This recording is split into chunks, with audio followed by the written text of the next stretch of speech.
आज से हम लोग जो है वर्ल्ड ज्योग्राफी पढ़ना चालू करेंगे, है ना। तो शुरुआत करते हैं कहाँ से, इसके नाम से कि इसको भूगोल या जियोग्राफी क्यों कहा जाता है। तो इसके लिए प्रयोग करते हैं कौन सा शब्द, जियोग्राफी। पृथ्वी कैसा है, पृथ्वी हम लोग जो है ग्लोब में देखते हैं, तो ग्लोब हमको कैसे दिखता है, एकदम प्लेन दिखता है प्लेन जी। कहीं पे पर्वत है, उबड़ खाबड़ है, कहीं पे पेड़ उगे हैं, कहीं पे हिमालय पर्वत है, कहीं पे नदियां है नहीं।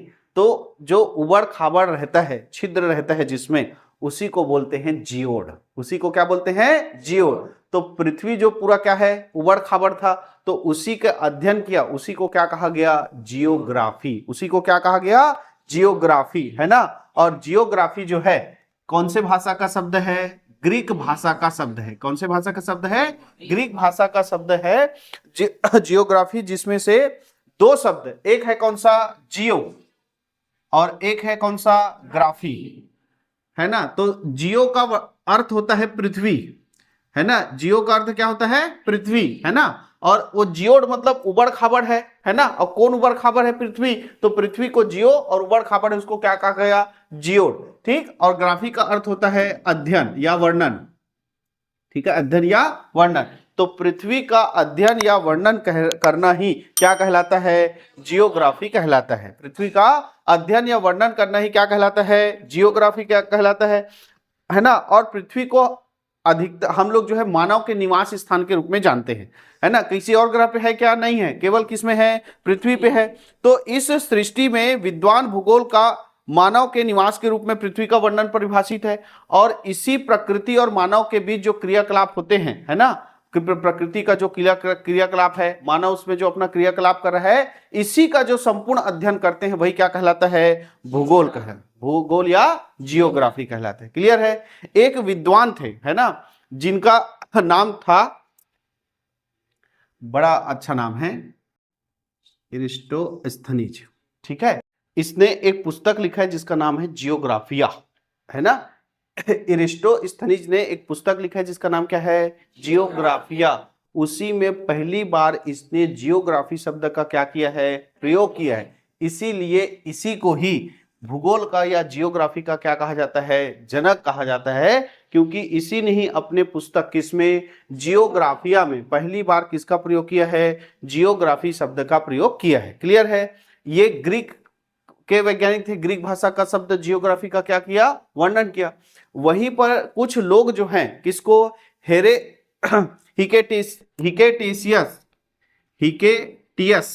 हिकेटियस, इसको क्या मानते हैं, भूगोल का पिता मानते हैं। क्यों मानते हैं, क्योंकि इसने सबसे पहले पृथ्वी का वर्णन करना बताया था। इसने सबसे पहले ही पृथ्वी का वर्णन किया था अपनी पुस्तक जिसका नाम था जेस पीरियोडस।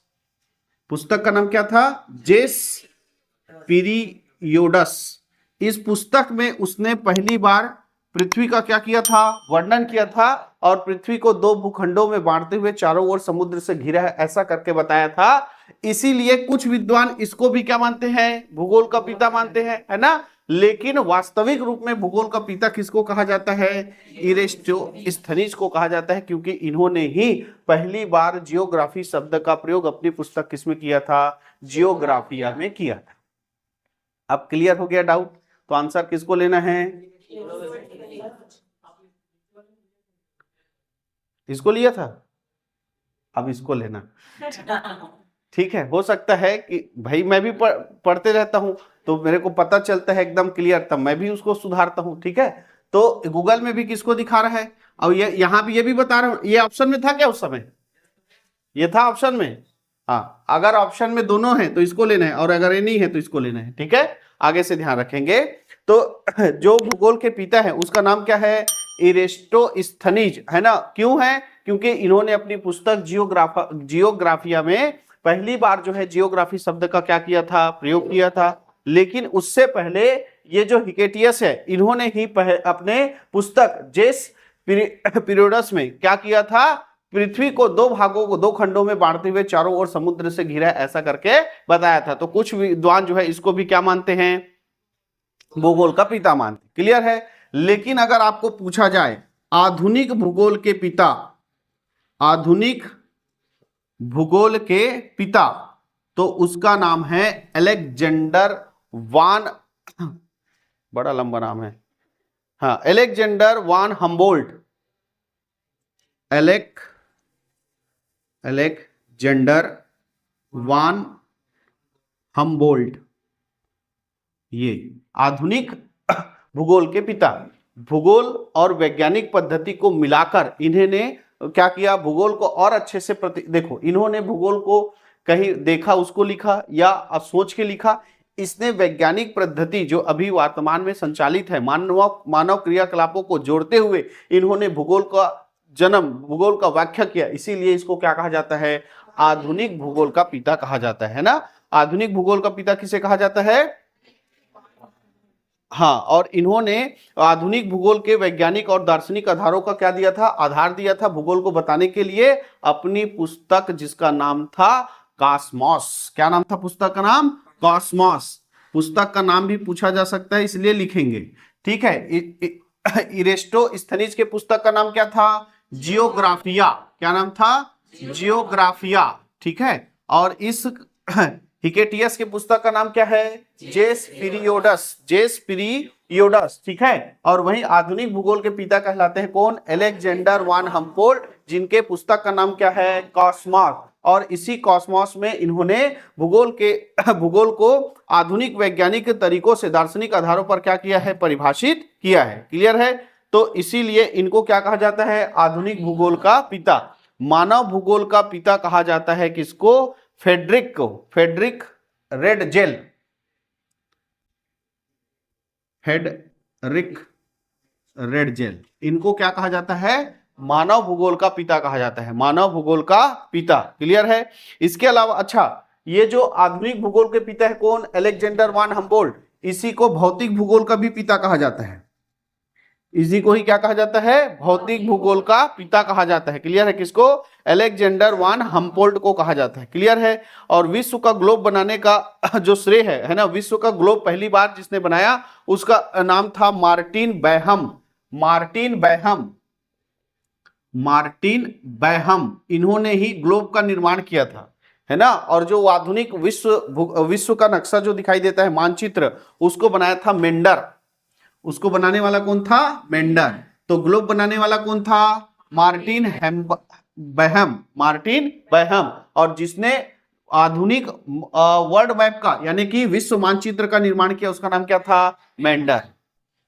क्लियर है। इतना आपको पहले भूगोल के बारे में पता होना चाहिए। क्या पढ़े हम लोग अभी तक, भूगोल, जिसको क्या कहा जाता है ग्रीक भाषा में, जियोग्राफी, है ना। ये पृथ्वी उबड़ खाबड़ है, जियोड, है ना, उसी को क्या कहा जाता है, जियोड, है ना। और जियोड उबड़ खाबड़ को कहा जाता है, तो पृथ्वी उबड़ खाबड़, इसलिए पृथ्वी को क्या कहा गया, जियो, है ना। और ग्राफी यानी कि अध्ययन या वर्णन, इस तरह जियोग्राफी क्या कहेगा कि पृथ्वी का जहां अध्ययन या वर्णन होता है उसी को क्या कहा जाता है, जियोग्राफी कहा जाता है। और सबसे पहले जियोग्राफी शब्द का प्रयोग किया था किसने, इरिस्टोस्थनीज ने, है ना। कौन से पुस्तक में, जियोग्राफिया में। इसीलिए इस इरिस्टोस्थनीज को ही क्या कहा जाता है, भूगोल का जनक कहा जाता है। लेकिन कुछ विद्वान जो है किसको मानते हैं, हिकेटियस को, क्योंकि इसने जेसपीरियोडस, है ना, अपनी पुस्तक में पृथ्वी को 2 खंडों में बांटते हुए चारों ओर से समुद्र से घिरा है ऐसा वर्णन किया था। क्लियर है। और इसी का शिष्य था वो, इतिहास का पिता किसे कहते थे, हाँ, इसी का क्या था, शिष्य था, हेरोडेटस। ठीक है। उसके बाद आधुनिक भूगोल या भौतिक भूगोल के पिता कौन कहलाते हैं, अलेक्जेंडर वान हम्बोल्ट, और इनकी पुस्तक का नाम क्या है, कॉस्मोस। ठीक। इसके बाद मैंने बताया कि कौन सा मानव भूगोल का पिता कौन कहलाता है, फेडरिक रेडजेल। और वहीं पर हमने देखा कि ग्लोब का निर्माण करने वाला कौन था, मार्टिन बैहम। और आधुनिक विश्व मानचित्र का निर्माण किसने किया है, मेंडल। क्लियर है। ये सब अब ये यहां से अब भूगोल को पढ़ना क्या करेंगे, स्टार्ट करेंगे, है ना। तो भूगोल स्टार्ट करेंगे तो सबसे पहले हम पढ़ेंगे किसको, ब्रह्मांड को। सबसे पहले क्या पढ़ेंगे, ब्रह्मांड को, कि ब्रह्मांड की उत्पत्ति कैसे हुई, है ना। तो सबसे पहले हम किसको पढ़ेंगे, ब्रह्मांड को। चक्कर लगाता है ग्रह, ग्रह का चक्कर लगाता है उपग्रह, और दुनिया भर का पिंड है ना। तो ऐसे बहुत सारे। तो ये तारे बनते कैसे हैं, तो अंतरिक्ष में गैसों का बादल होता है, अंतरिक्ष में गैसों का बादल होता है। जो एकदम ठंडा होता है ना। अंतरिक्ष में गैसों का बादल होता है जो एकदम ठंडा होता है, जिसको बोलते हैं निहारिका, जिसको निहारिका बोलते हैं, इंग्लिश में नेबुला। गैसों का बादल होता है जो ठंडा होता है, जिसको हम लोग क्या बोलते हैं, निहारिका। ठीक है, निहारिका। अब इसमें जो गैसों के कण होते हैं वो आपस में आकर्षित होते हैं, गुरुत्वाकर्षण बल के कारण आपस में आकर्षित होते हैं और उनमें चालू हो जाता है नाभिकीय संलयन की प्रक्रिया। क्या चालू हो जाता है, नाभिकीय संलयन की प्रक्रिया। ये जो है हाइड्रोजन के पूरा गैसों का बादल होता है, ये गुरुत्वाकर्षण के कारण आपस में पास पास आते हैं। अब जो परमाणु है, जैसे हाइड्रोजन के 2 परमाणु मिलते हैं तो क्या बन जाता है, हीलियम बन जाता है। तो ऐसे जब पास पास आते हैं गुरुत्वाकर्षण के कारण, तो इनमें जो है क्या गर्म होने लगता है, ये है ना, गर्म होने लगता है, और गर्म होता है तभी क्या बन जाता है, तारा। क्या बन जाता है, तारा। तो तारा जो है, तारा बनने से पहले क्या होता है, तो वो क्या होता है, निहारिका। वो क्या होता है, निहारिका। ठीक है, निहारिका क्या है, तो गैसों का क्या है, बादल है। निहारिका क्या है, गैसों का बादल है। और तारा जो है, तारा बनने से पहले क्या होता है, तो वो क्या होता है, निहारिका होता है और गैसों में होता है। अब देखो ये पास पास आए, इसमें अणुओं में क्या होने लगा, नाभिकीय संलयन। तो ताराओं में ऊर्जा किससे बनता है, नाभिकीय विखंडन की संलयन।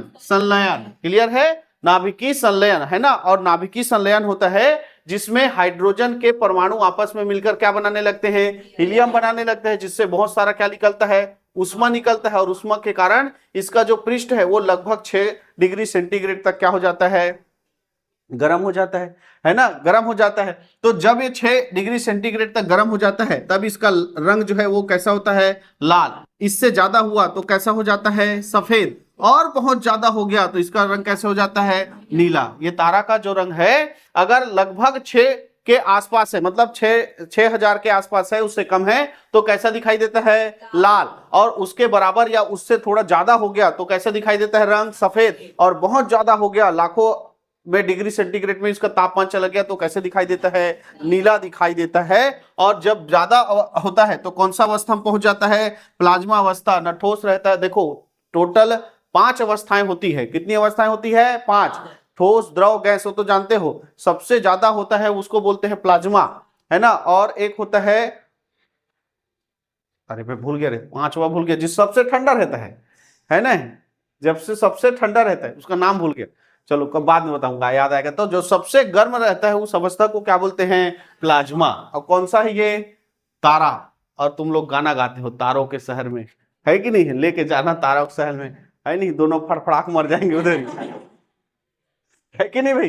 प्लाज्मा अवस्था मतलब 6000 डिग्री सेंटीग्रेड से पार था, है नहीं। यहाँ तो डिग्री है 40 के पार जाते गर्मी के दिन में था, है नहीं। हमारा ये चेहरा करिया हो जी की बाहर नहीं निकले, चल यहाँ तारों की दुनिया में जाते कितना डिग्री सेंटीग्रेड, 6000, है कि नहीं है। मस्त बेवकूफ बनाते ना गाना वाले। चलो तो ये है। तो ताराओं में ऊर्जा का संचार किससे होता है, नाभिकीय संलयन से। नाभिकीय संलयन से, जहां हाइड्रोजन के 2 अणु मिलकर क्या बनते हैं, हीलियम बनाते हैं, जिससे उष्मा होता है। और पृष्ठीय जो तापमान है वो कितना हो जाता है, 6000 डिग्री सेंटीग्रेड हो जाता है। और यहीं पर अगर जो तापमान है वो 6000 के आसपास रहता है तो उसका रंग कैसे होता है, लाल, तारे का। और अगर उस थोड़ा से ज्यादा हो जाता है तो कितना हो जाता है, सफेद। और बहुत ज्यादा हो जाता है तापमान तो कैसा होता है, नीला। क्लियर है।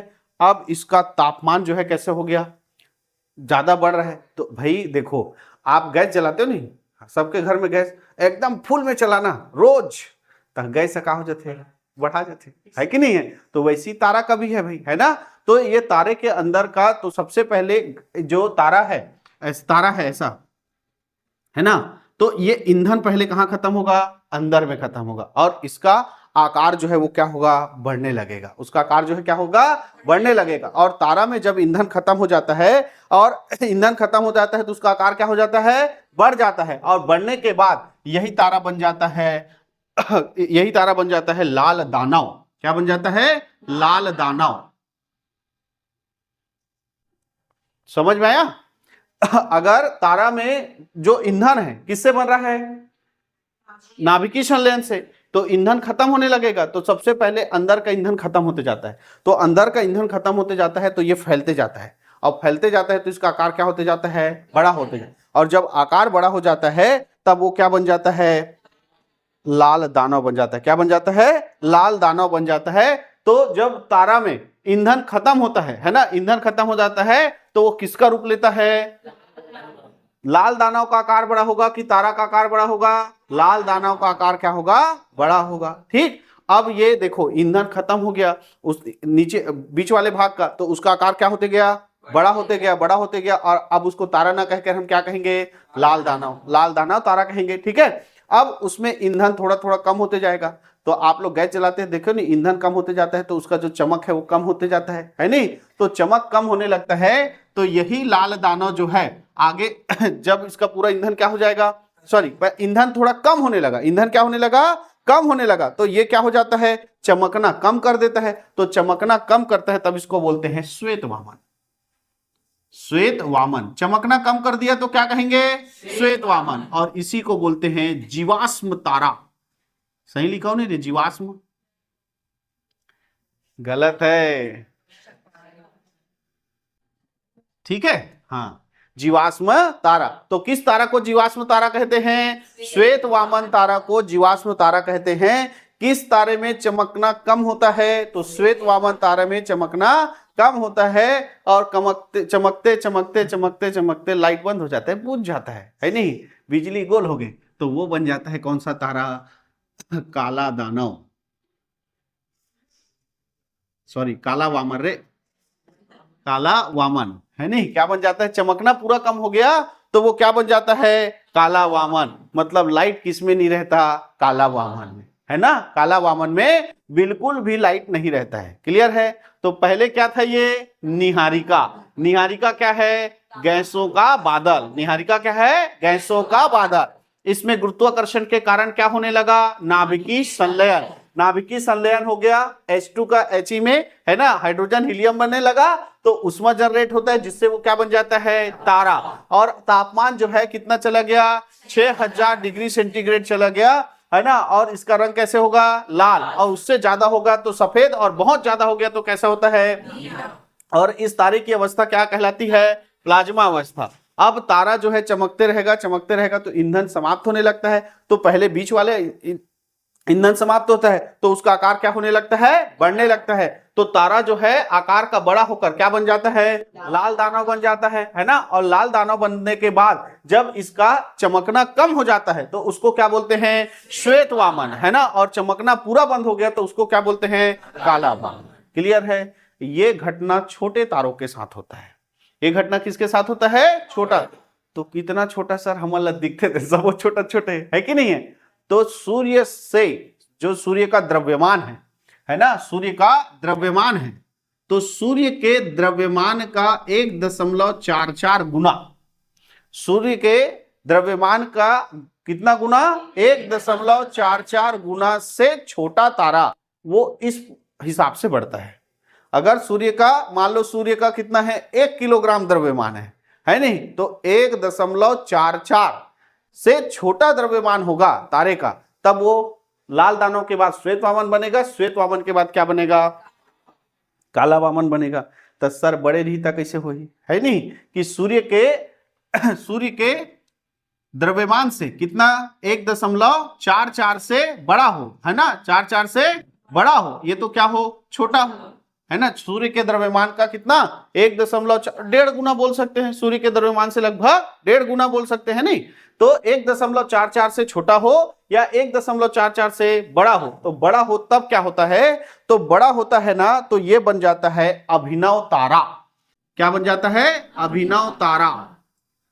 अभिनव तारा, इसको विस्फोटक तारा भी कहते हैं, विस्फोटक तारा, है ना, अभिनव तारा में बदल जाता है। और इसको क्या बोलते हैं, विस्फोटक तारा। जो लाल दानव है वो जो है क्या, अगर सूर्य के द्रव्यमान का कितना गुना, 1.44 से ज्यादा है, तो वो बन जाता है अभिनव तारा। और इस अभिनव तारा में होता है विस्फोट, जिसके कारण इसको क्या कहा जाता है, विस्फोटक तारा।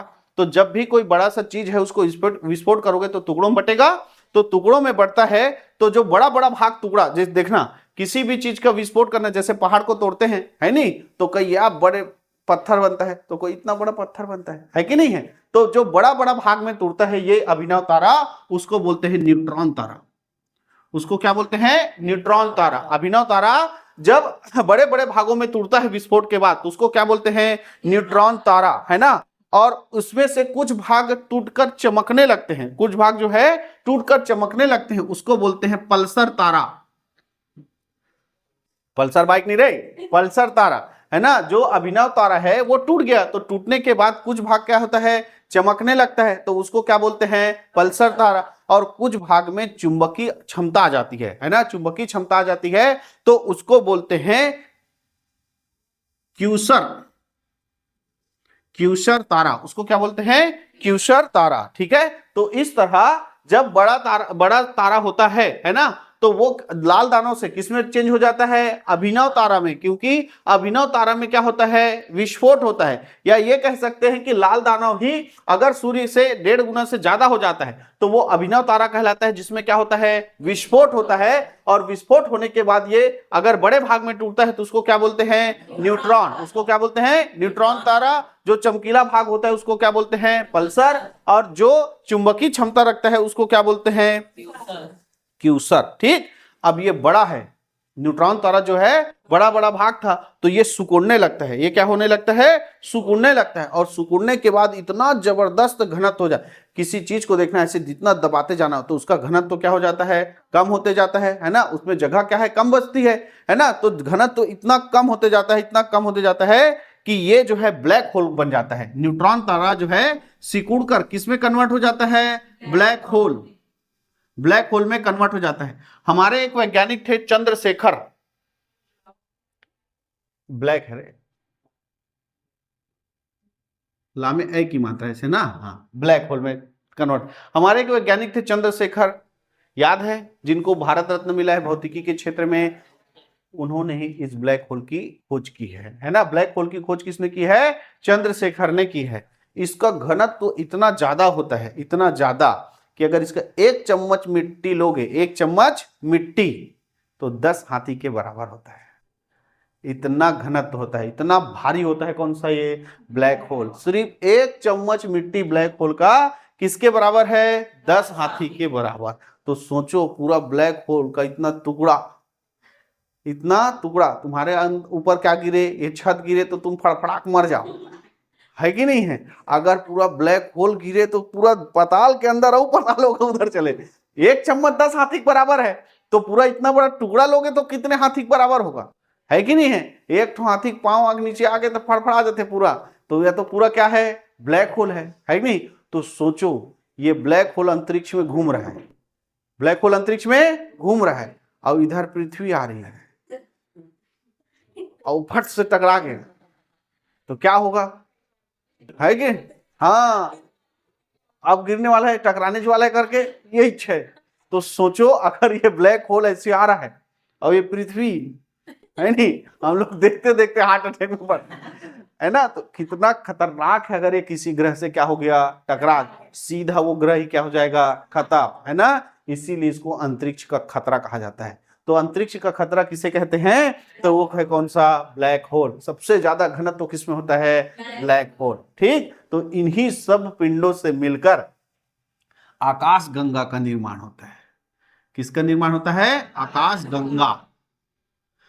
क्या बोलते हैं इसको? गैलेक्सी है। क्या होता है? गैलेक्सी, है ना। तारों का जो पूरा समूह है उसी को ही क्या कहते हैं? गैलेक्सी। और एक गैलेक्सी में कितना तारा है? तो बताया ना, 100 अरब गुना कितना? 100 अरब, एक ठो गैलेक्सी में। और ब्रह्मांड में कितने गैलेक्सी हैं पता नहीं, क्योंकि पूरे जितने गैलेक्सी हैं उन्हीं सब गैलेक्सी को मिलाकर क्या बनता है? ब्रह्मांड। ठीक। तो ब्रह्मांड किससे मिलके बनता है? आकाश गंगा। और कितने आकाश गंगा है? पता नहीं, आकाश गंगा भी पता नहीं है। और एक आकाश गंगा में तारे हैं तो 100 अरब गुणा 100, उसकी भी गिनती नहीं है, इतने, है ना। तो आकाश गंगा किससे बनता है? तारा से। अब बहुत सारे आकाश गंगा है, बहुत सारे क्या है? आकाश गंगा। जैसे दुनिया में बहुत सारे लोग हैं, है नहीं, और जो सबसे करीब रहता है, ठीक है, जो सबसे करीब रहता है, पास दुनिया में करोड़ों लोग हैं और जो सबसे करीब रहता है, पास रहता है, उसी को तुम लोग नाम देते हो बाबू, सोना, ऐसे करके तो वैसे ही हमारा जो आकाशगंगा है ना, हमारा जो आकाशगंगा है उसका हमने नाम दिया है क्या, मंदाकिनी। हम किस आकाशगंगा में रहते हैं, मंदाकिनी आकाशगंगा में रहते हैं। और इस मंदाकिनी आकाशगंगा में करोड़ों क्या अरबों क्या है, तारे हैं। करोड़ों अरबों क्या है, तारे हैं। और हमारे सबसे पास का तारा जिसके कारण हमारा पृथ्वी क्या होता है, जगमगाता है ना, उससे प्रकाश आता है, उस पास के तारे का नाम क्या है, उसको भी हमने नाम दिया है क्या, सूर्य। उसको भी नाम दिया है क्या, सूर्य। क्लियर है। और इसी सूर्य के चारों ओर परिक्रमा करने वाले जितने पिंड हैं उनके समूह को ही क्या कहा जाता है, सौर मंडल। क्या कहा जाता है, सौर मंडल। तो सौर मंडल क्या होता है पूछेगा, तो सूर्य के चारों ओर चक्कर लगाने वाले पिंडों के समूह को ही क्या कहते हैं, सौर मंडल कहते हैं। क्लियर है। तो हम किस आकाशगंगा में रहते हैं, हम किस आकाशगंगा में रहते हैं, मंदाकिनी। इंग्लिश में मिल्की वे बोलते हैं। क्या बोलते हैं, मिल्की वे। तो मंदाकिनी ये क्या है, आकाशगंगा।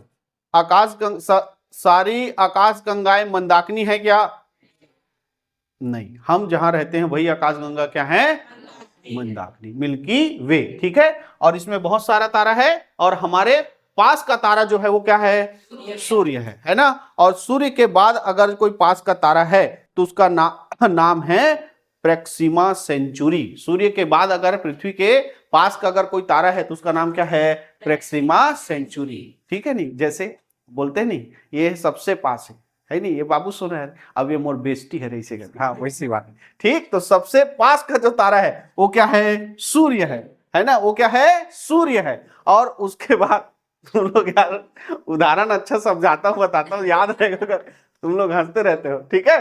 तो सूर्य, और सूर्य के बाद जो सबसे पास का तारा है उसका नाम क्या है, प्रेक्सिमा सेंचुरी। क्लियर है।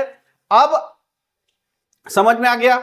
अब ये जो तारा है, तारों का समूह क्या बना, और आकाशगंगा किसका समूह है, तो ये ब्रह्मांड का निर्माण कैसे हुआ, ब्रह्मांड का निर्माण कैसे हुआ। अब ये भाई पता चल गया कि पहले निहारिका रहता है बादलों का, गैसों का समूह, गैसों का बादल बोल सकते हैं, उससे तारा बनता है, बहुत सारे तारे मिलकर आकाशगंगा बनते हैं, और बहुत सारे आकाशगंगा मिलकर क्या बना है, ब्रह्मांड। तो ये ब्रह्मांड का निर्माण कैसे हुआ है, तो ब्रह्मांड का निर्माण कैसे हुआ है, इसके लिए बहुत सारे क्या दिए गए हैं, सिद्धांत दिए गए हैं। उसमें एक सिद्धांत है जिसको जॉर्ज लेमेंतर ने दिया था। क्या नाम था, जॉर्ज लेमेंतर।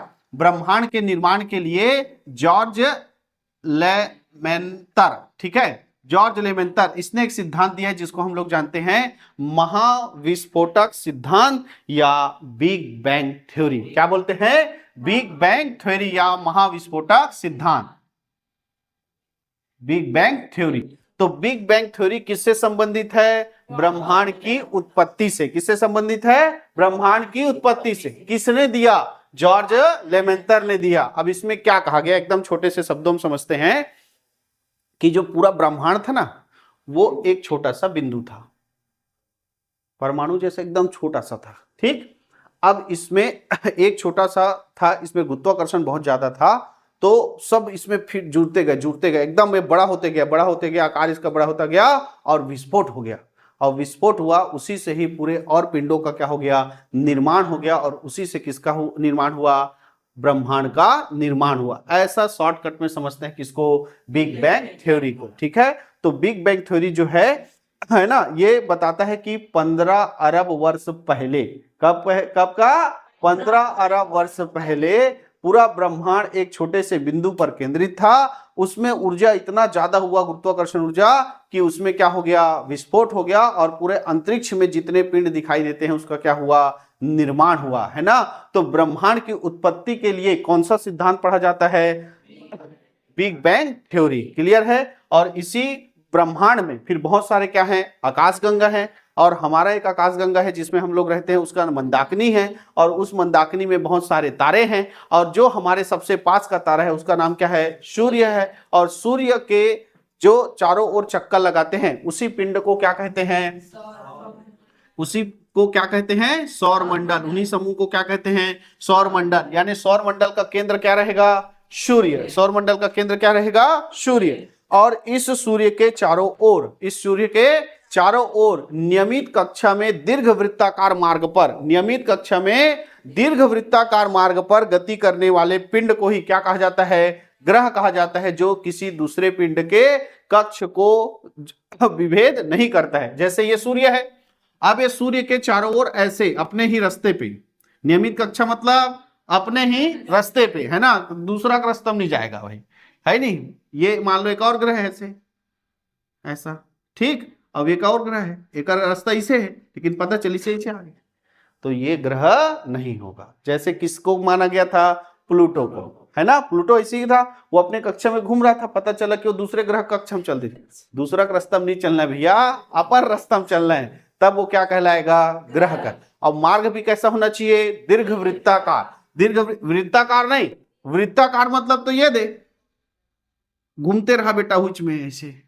और दीर्घवृत्ताकार मतलब जिस सेंटर केंद्र मानकर आप घूम रहे हो, पहले उसके आप दूर रहोगे, फिर पास जाओगे, फिर दूर रहोगे, फिर पास आओगे, फिर ऐसा। ये दीर्घवृत्ताकार मार्ग पे गति करता है नियमित कक्षा पे, और किसी और ग्रह के रास्ते को नहीं रोकता काटता है, उसी को क्या कहते हैं? ग्रह कहते हैं। उसी को क्या कहते हैं? ग्रह। तो कितने ग्रह हैं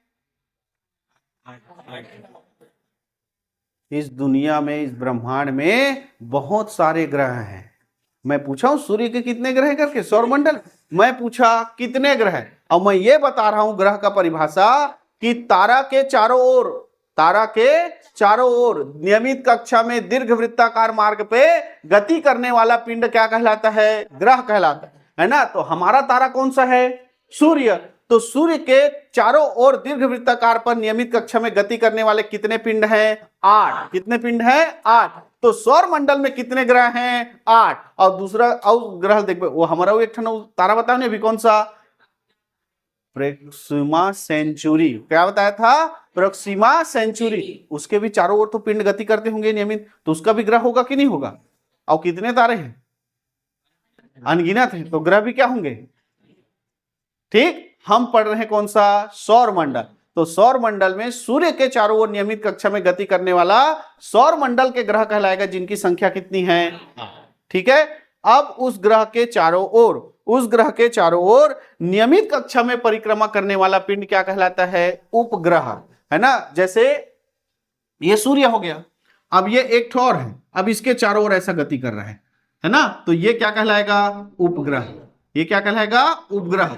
और ये क्या रहेगा? ग्रह। और ये क्या रहेगा? अगर हम सूर्य की बात कर रहे हैं तो सूर्य है, या तो कोई भी क्या रहेगा? तारा रहेगा। ठीक है। तो तारा के चारों ओर गति करता है वो ग्रह, और ग्रह के चारों ओर गति करता है वो उपग्रह, ग्रह के चारों ओर गति करता है वो उपग्रह। ठीक है। अनियमित कक्षा में, ये नियमित कक्षा में होगा। ग्रह जो है तारा का कैसे चक्कर लगाएगा? नियमित कक्षा में। नियमित कक्षा में मतलब अपना रास्ता नहीं भटकेगा। अब ऐसा पिंड जो चारों ओर चक्कर तो लगाएगा, लेकिन कभी ए रास्ता से, तो कभी आधे रास्ता ले, तो कभी ऐसे, अनियमित कक्षा में। अनियमित कक्षा में यदि कोई पिंड जो है किसी तारे का क्या करता है? परिक्रमा करता है, तो उसे बोलते हैं धूमकेतु। उसे क्या बोलते हैं? धूमकेतु। उसी को, धूमकेतु को हम लोग बोलते हैं पुच्छल तारा। धूमकेतु या उसी को क्या बोलते हैं? पुच्छल तारा। तो धूमकेतु और पुच्छल तारा क्या होता है पूछेगा, तो ऐसा पिंड जो अनियमित कक्षा में चारों ओर परिक्रमा करता है, उसी को क्या बोलते हैं? अच्छा, परिक्रमण गति और परिभ्रमण गति दोनों में समझ में आता है? नहीं तो इतना दिल चिल्ला रहा हूं, परिक्रमा गति, परिक्रमा करता है। अब उसके बाद आएगा परिक्रमण काल और परिभ्रमण काल, ऐसा आएगा, है नहीं? वही समझ में नहीं आएगा। ठीक। हमार छत्तीसगढ़ी में एक ठन खेल होते, घानी मुनी। खेले हो रे? हैं? अभी के लइका मन कहाँ खेलू? अभी के लइका मन तो बस मार रहे बंदा पबजी, है नहीं? बंदा आते निबुड़ा, क्या बोलते हैं, है नहीं? बस वही चल रहा है तुम लोग का, बस अकेले में बैठ के। और हम लोग दुनिया भर का खेल खेले हैं। तो उसी में एक तो घानी मुनि था, है नहीं? प्रतियोगिता करते थे। घानी मुनि मतलब अपने को केंद्र मानकर ऐसे ऐसे घूमते थे, कौन ज्यादा घूम सकता है ऐसे करके। और घूमने के बाद मजा आता था, है नहीं? एक पौआ नशा इसने करते है कि नहीं? तो अगर कोई व्यक्ति अपने या कोई वस्तु जो है अपने अक्ष को घूमता है, अपने अक्ष पे ऐसे चारों ओर घूमता है, तो उसको बोलते हैं क्या, परिभ्रमण गति। उसको क्या बोलते हैं, परिभ्रमण गति। हर पिंड जो है परिभ्रमण गति, जब तक कोई पिंड ऐसे ऐसे घूमेगा नहीं तब तक वो ऊपर में कहां से लटका रहेगा, है लटका रहेगा क्या, नहीं। तो हर पिंड जो है वो कैसे घूमता है, परिभ्रमण गति करता है, अपने अक्ष में ऐसे ऐसे ऐसे घूमते रहता है, ठीक है। पृथ्वी घूमता है, हर पिंड घूमता है, तभी वो ऊपर में लटका है। जिस दिन घूमना बंद करके दम से नीचे, ठीक है। हाँ है, हाँ सूर्य भी घूमते रहता है ना, तभी तो ऊपर में लटका है। सब परिभ्रमण गति सब में है। अब वो किसी को अक्ष मानकर, किसी अक्ष को मानकर, जैसे हम लोग भगवान को अक्ष मानकर मंदिर के चारों ओर परिक्रमा करते हैं, करते कि नहीं करते हैं, हाँ। तो वो क्या करते हैं हम लोग, तो किसी को अक्ष मानकर चारों ओर घूमना, ये क्या कहलाता है, परिक्रमण गति। परिक्रमा से परिक्रमण गति, ऐसे याद रखना, करके देखना। हवाई जहाज देखा है नहीं, उसको घूमते रहते नहीं, तभी ऊपर में उड़ते रहता है। गुरुत्वाकर्षण रहे चाहे मत रहे, गति चूजा चाहिए ना, तभी तो वो ऊपर में क्या रहेगा। आप हवाई जहाज को ही देख लो, अगर वो गति करता है, ऐसे ऐसे गति करता है, तभी वो ऊपर में रहता है नहीं। और जाके एक आध दिन पंखा बटन बंद कर देना, हेलीकॉप्टर के जी है नहीं, पंखा बंद तो हेलीकॉप्टर सीधा कहाँ, नीचे। तो वो घूमना जरूरी रहता है। तो पूरा हेलीकॉप्टर को ऐसे से नहीं घुमा सकते ना, इसीलिए उसमें क्या लगाए हैं, पंखा लगाए हैं, ठीक है। चल कहां थे हम लोग, हाँ। तो अनियमित कक्षा में घूमता है, उसी को क्या बोलते हैं, पुच्छल तारा या धूमकेतु। उसी को क्या बोलते हैं, पुच्छल तारा या धूमकेतु, ठीक है।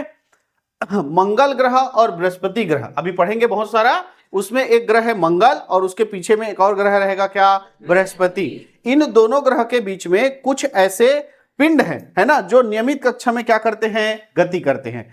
मंगल ग्रह और बृहस्पति ग्रह के बीच में कुछ ऐसे पिंड हैं जो कि नियमित कक्षा में अपने ही रास्ते पे गति करते हैं, वो कहलाता है क्षुद्र ग्रह। वो क्या कहलाता है, क्षुद्र ग्रह। उसी को बोलते हैं अवांतर ग्रह। उसी को क्या बोलते हैं, अवांतर ग्रह। तो क्षुद्र ग्रह या अवांतर ग्रह ये कहां पाया जाता है, तो मंगल ग्रह और बृहस्पति ग्रह के बीच में। कैसे गति करते हैं, नियमित कक्षा में क्या करते हैं, गति करते हैं। क्लियर है।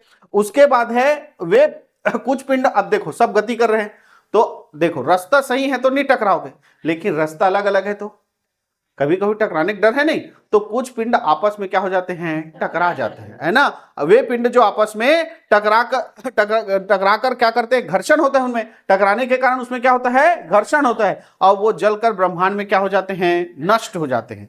टकराए, दोनों में घर्षण हुआ और दोनों वहीं जलकर क्या हो गए, खत्म हो गए, है नहीं। और जैसे फिल्मों में देखते हो नहीं, वो दो ठो गाड़ी ऐसे आता है स्पीड से और बम फूटता है, पूरा खत्म, वो गाड़ी से नहीं दिखाई देता है, तो वो क्या कहलाता है, उल्का। वो क्या कहलाता है, उल्का। उल्का पिंड नहीं, उल्का। वो क्या कहलाता है, उल्का। वो अंतरिक्ष में खत्म, वो अंतरिक्ष में क्या हो गया, खत्म। अब कुछ पिंड ऐसे होते हैं जो टकराते हैं और टकराने के बाद जलकर उसका कुछ भाग पृथ्वी पर क्या होता है, गिरता है ना, पृथ्वी पर गिरता है, तो हमको ऐसे चमकता हुआ चीज आते हुए दिखाई देता है, और हम उससे देख के विश मांगते हैं, भगवान नौकरी लगा दे, वैसे है कि नहीं है। तो उसको हम लोग टूटा हुआ क्या बोलते हैं, तारा। उसको क्या बोलते हैं, टूटा हुआ तारा। लेकिन वास्तविक में वही होता है, उल्का पिंड। तो जब पिंड आपस में टकराए और अंतरिक्ष में खत्म, तो वो क्या कहलाएगा, उल्का। वो क्या कहलाएगा, उल्का। और टकराने के बाद कुछ हिस्सा उसका पृथ्वी की ओर गिरता है, तो उसी को क्या बोला जाता है, उल्का पिंड। और हम लोग बोलते हैं क्या, टूटा हुआ तारा। उसी को क्या बोलते हैं, टूटा हुआ तारा। क्लियर है। अब इसमें दो चीज आपको इंपॉर्टेंट है जो अभी डिस्कस कर रहे थे। एक है कौन सा, परिक्रमण काल, और एक है परिभ्रमण काल। परिभ्रमण काल, इसी को घूर्णन काल भी कहते हैं। ठीक है। अब भाई देखो, आपको सारे पिंडों का जो लगभग जो हमारे सौर मंडल में हैं उनका परिभाषा याद हो गया। देखो हम क्या पढ़ रहे हैं, पूरा ब्रह्मांड। तो ब्रह्मांड किससे मिलके बनता है, आकाश गंगा से। अब आकाश गंगा क्या होता है, तारों का जो समूह है वो क्या होता है, आकाश गंगा। तारे कैसे बनते हैं वो भी मैं पूरा बताया, कितने प्रकार के तारे होते हैं वो भी हो गया पूरा। अब इन तारों के चारों ओर जो नियमित कक्षा में गति करते हैं वो पिंड क्या कहलाता है? ग्रह। ग्रह के चारों ओर जो नियमित कक्षा में गति करता है वो क्या कहलाता है? उपग्रह। और जो अनियमित कक्षा में गति करते रहते हैं वो पिंड क्या कहलाता है? धूमकेतु, है ना, धूमकेतु या पुच्छल तारा। ठीक, और मंगल ग्रह और बृहस्पति ग्रह के बीच में कुछ पिंड है जो नियमित कक्षा में गति करते हैं, वो क्या कहलाते हैं? क्षुद्र ग्रह या अवांतर ग्रह। और कुछ पिंड है अंतरिक्ष में अनियमित गति करने के कारण आपस में टकराकर घर्षण के बाद वहीं पे क्या हो जाते हैं? खता, तो वो क्या कहलाते हैं? उल्का। और अगर उसका कुछ हिस्सा पृथ्वी पर गिरता है, चमकता हुआ दिखाई देता है, वही है क्या? उल्का पिंड, जिसको हम लोग क्या बोलते हैं? टूटा हुआ तारा। क्या अब ये जो पिंड है, जितने भी पिंड हैं वो अपने अक्ष पे क्या करते हैं? गति करते हैं, है ना। तो अपने अक्ष पे गति कर रहे हैं तो उसको अपने अक्ष में एक बार घूमने में, ये यहां से स्टार्ट किया, ये ऐसे ऐसे घूमेगा, तो एक बार पूरा राउंड लगाने में अपना खुद के अक्ष का जितना समय लगता है उसी को बोलते हैं परिभ्रमण काल या घूर्णन काल। उसी को क्या कहते हैं? परिभ्रमण काल या घूर्णन काल। जैसे पृथ्वी का लेते हैं, है ना, पृथ्वी जो है अपने अक्ष पे ऐसे घूमती है तो कितने देर में एक बार घूम जाती है? पृथ्वी जो है यहां है और ऐसे ऐसे घूमने में, अपने अक्ष पे घूमने में 24 घंटा 24 और कितना नहीं 24 घंटे का समय लेता है। जो अपने अक्ष पे घूमने में कितने का? 24 घंटे का समय। तभी तो हम लोग एक बार 24 घंटा होता है तब पृथ्वी अपना एक चक्कर लगा लेता है, तब एक दिन अवे क्या होता है? रात। तो वो 24 घंटा पृथ्वी का कौन सा काल है? भाई मान लो, ठीक है। तो पृथ्वी जो है अपने अक्ष पे एक चक्कर लगाने में कितना समय लेता है? 24 घंटा। तो उसी को क्या कहेंगे? परिभ्रमण काल। ठीक, तुम लोग ऐसे ऐसे घूमना अपना एक राउंड ऐसे कितना सेकंड लेता है, वो तुम्हारा क्या होगा? परिभ्रमण काल, घूर्णन काल। ठीक है, कोई स्पीड से घूम जाना, कोई स्लो घूमना, तो अलग अलग समय आएगा कि नहीं आएगा? तो खुद के अक्ष पे घूमना ये क्या कहलाता है? परिभ्रमण काल। ठीक है। अब किसी को सेंट्रल में लेके उसकी परिक्रमा कर रहे हो ऐसा, है ना, तो ये सेंट्रल में क्या रहता है? सूर्य। और जितने ग्रह है, जैसे हमारा पृथ्वी ऐसे पूरा एक चक्कर मारता है सूर्य का, तो वो जो है परिक्रमा कर रहा है। तो एक परिक्रमा करने में जितना समय लगेगा उसको क्या बोलेंगे? उसको क्या बोलेंगे? परिक्रमण काल, है ना। और इसी परिक्रमण काल से ही किसका निर्माण होता है? साल का निर्माण होता है ना। जितने हैं मौसम है, ऋतु है, वो सब किससे बनता है? इसी परिक्रमण गति के कारण, परिक्रमण काल के कारण है। तो पृथ्वी का जो परिक्रमण काल है वो कितना है? 365 दिन 6 घंटे। कितना है? 365 दिन 6 घंटे। तभी तो 6 घंटा 6 घंटा 6 घंटा 4 साल होते, तभी तो एक लीप वर्ष एक दिन एक्स्ट्रा बढ़ाते हैं, है कि नहीं है? हाँ, तो एक बार एक परिक्रमा लगाने में पृथ्वी कितना समय लगता है? 365।